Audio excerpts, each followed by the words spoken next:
Dobrý deň, volám sa Oleg. Pracujem pre spoločnosť Kolumb 3. Som rád, že som sa toho ujal. Pred 2 rokmi, ešte pred vojnou, som si cez manažéra objednal auto. Volal sa Dmitre Komár. Po aukcii, po zaplatení všetkého.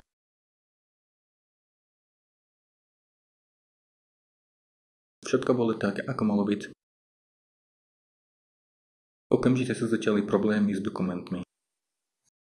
Nastali meškania. Dokumenty neboli exportné, všetko sa to veľmi dlho naťahovalo.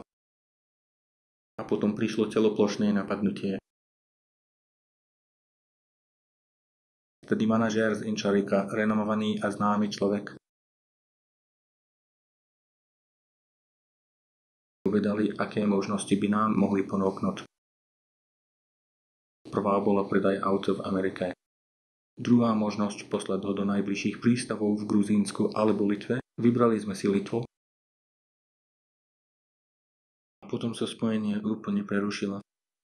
Dol sa neozvala až po mojich mnohých pokusoch.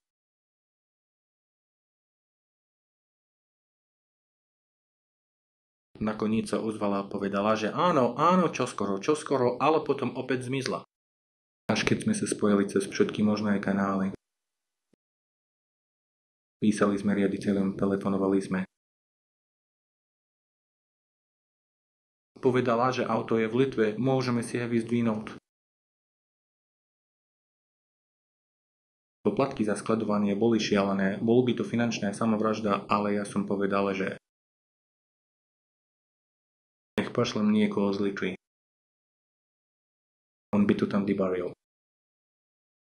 Na čo odpovedala, že nie len cez jej človeka. Musíme zaplatiť zálohu alebo cez semináren prísť a zaplatiť viac.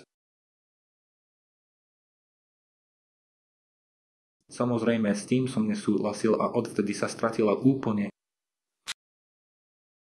A nič, ani auto, ani peniaze, nič. Všetko je na účtoch a zmluvách, ak to budete potrebovať, môžem poskytnúť. Poskytnúť ich na vyšetrovanie.